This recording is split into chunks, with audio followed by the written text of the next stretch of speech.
नमस्कार साथियों, ज्ञान स्थली गुरुकुल में आपका स्वागत है। साथियों, आज की करंट अफेयर्स के बिंदु निम्न प्रकार होंगे। आईआरसीटीसी घोटाला क्या है? यह लालू प्रसाद यादव से जुड़ा हुआ है, जो बिहार के पूर्व मुख्यमंत्री रह चुके हैं। इसके बारे में जानेंगे। 2025 का अर्थशास्त्र में नोबेल पुरस्कार किस देश के वैज्ञानिकों को दिया गया है? इनके बारे में जानेंगे। यह अर्थशास्त्री कौन है? इनके बारे में जानेंगे। टाटा ट्रस्ट का तीसरा अध्यक्ष किसे बनाया गया है? इनके बारे में जानेंगे। चलते हैं अपने करंट अफेयर्स की तरफ। सबसे पहले लालू प्रसाद यादव से जुड़ा आईआरसीटीसी घोटाला भारत में सबसे चर्चित भ्रष्टाचार मामलों में से एक है।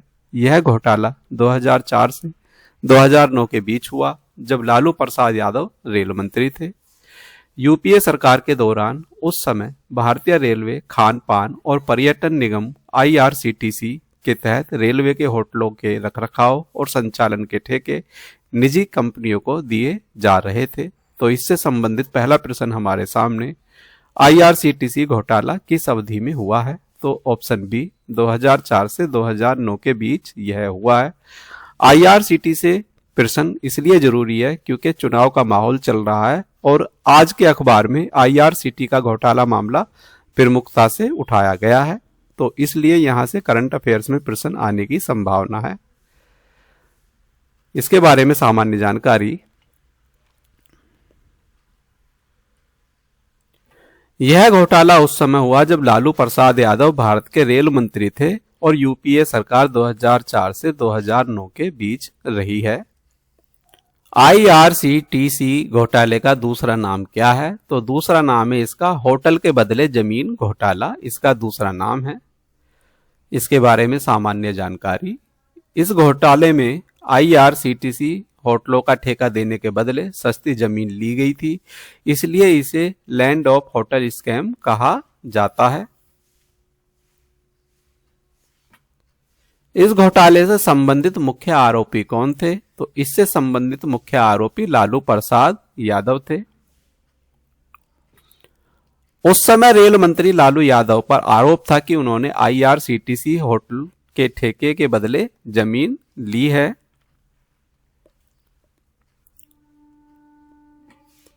इस घोटाले की जांच किस एजेंसी ने शुरू की थी? तो इस घोटाले की जांच सीबीआई ने शुरू की थी।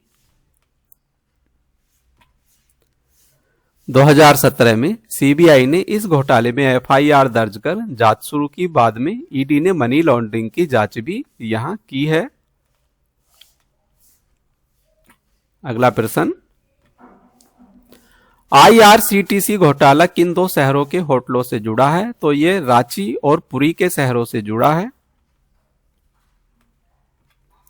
आईआरसीटीसी के रांची और पुरी के दो होटलों के रखरखाव का ठेका विवादित तरीके से निजी कंपनी को दिया गया था। इस घोटाले में किस कंपनी को होटल संचालन का ठेका मिला था? तो सुजाता होटल प्राइवेट लिमिटेड को यह ठेका मिला था। सुजाता होटल्स प्राइवेट लिमिटेड के मालिक ने कथित तौर पर लालू परिवार की कंपनी को सस्ती जमीन दी थी।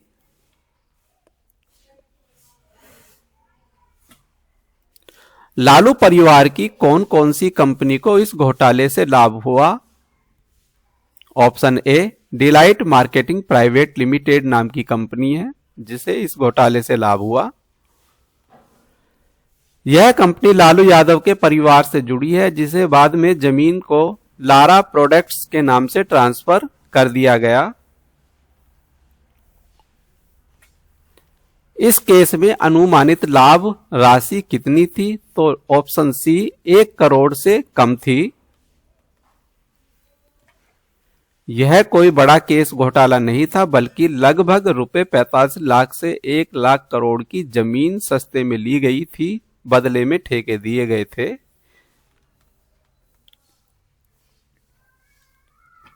आईआरसीटीसी का पूरा नाम क्या है?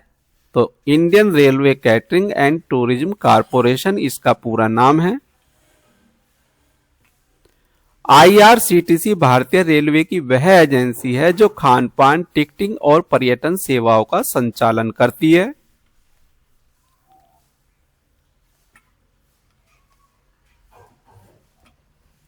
इस केस की वर्तमान स्थिति 2025 तक क्या है? तो यह मामला अदालत में अभी भी लंबित है, अदालत में इसकी सुनवाई चल रही है।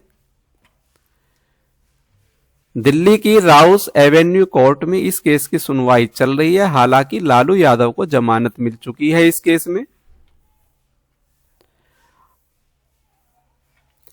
2025 का अर्थशास्त्र में नोबेल पुरस्कार 3 प्रमुख अर्थशास्त्रियों को संयुक्त रूप से दिया गया है।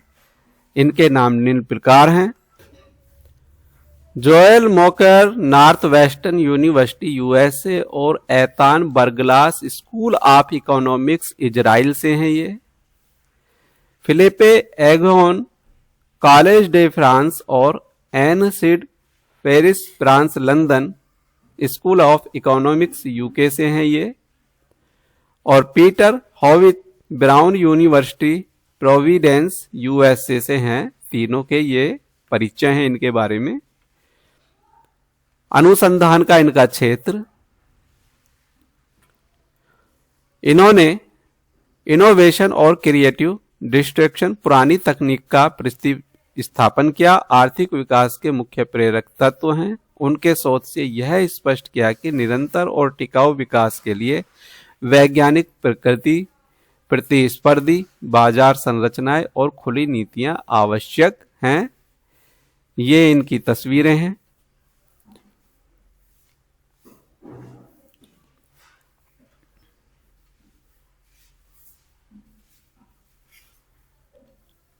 ये हमारा नोबेल पुरस्कार का ये मेडल है। ये इससे संबंधित पहला प्रश्न हमारे सामने, 2025 का अर्थशास्त्र में नोबेल पुरस्कार किसे दिया गया है? तो ऑप्शन बी, जोएल मोकेर, फिलिप एगियोन और पीटर हाउइस्ट को दिया गया है।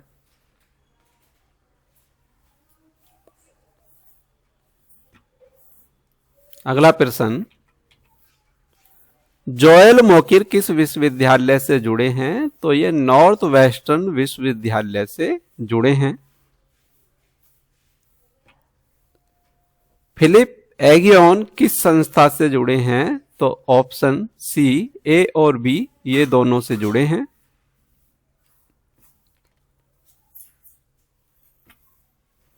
पीटर हाउइट किस विश्वविद्यालय से जुड़े हुए हैं? तो ये ब्राउन विश्वविद्यालय से जुड़े हुए हैं।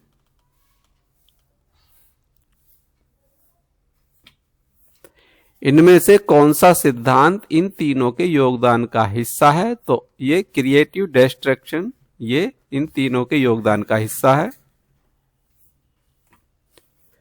क्रिएटिव डिस्ट्रैक्शन का क्या अर्थ है? तो ये पुरानी तकनीकों का प्रतिस्थापन नई तकनीकों से है। ये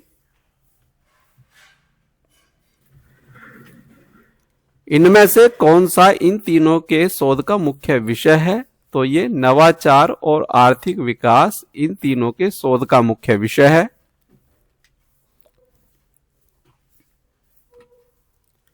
इनमें से कौन सा एक प्रमुख योगदान है जोएल मोकिर का? तो ये ऐतिहासिक दृष्टिकोण से तकनीकी प्रगति का विश्लेषण करना जोएल मोकेल का एक प्रमुख योगदान है।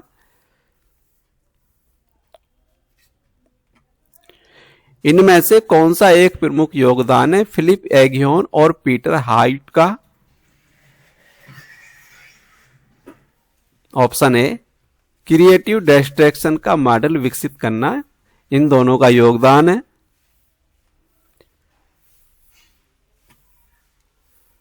– 2025 के अर्थशास्त्र में नोबेल पुरस्कार की कुल राशि कितनी थी? तो ये 11 मिलियन स्विस क्रोनर है।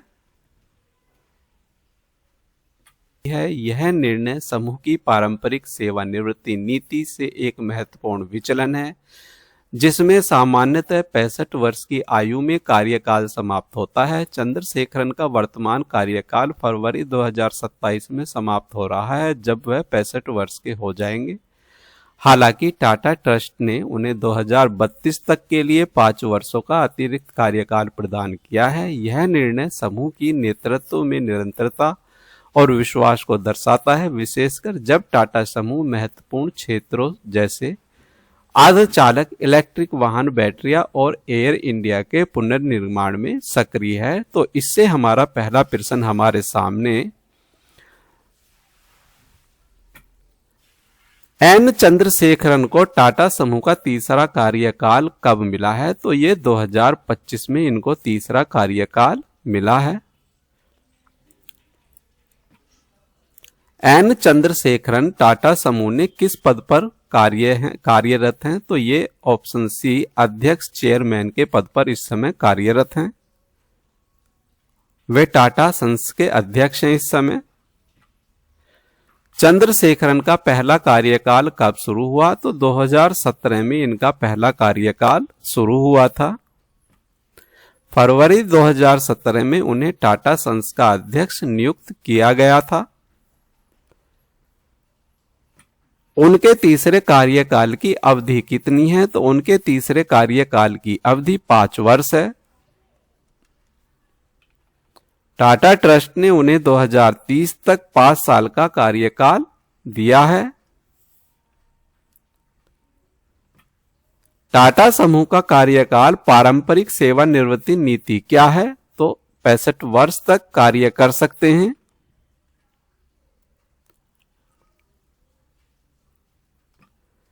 टाटा ट्रस्ट ने तीसरा कार्यकाल क्यों दिया है?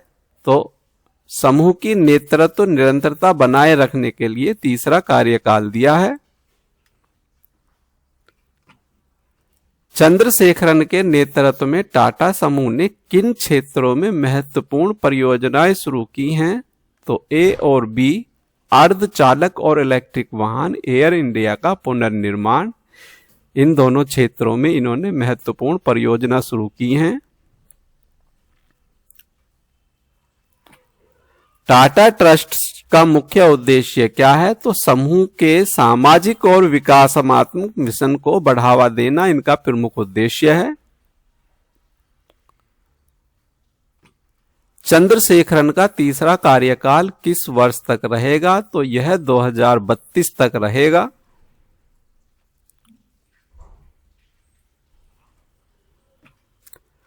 टाटा ट्रस्ट ने उनका तीसरा कार्यकाल क्यों विशेष माना है?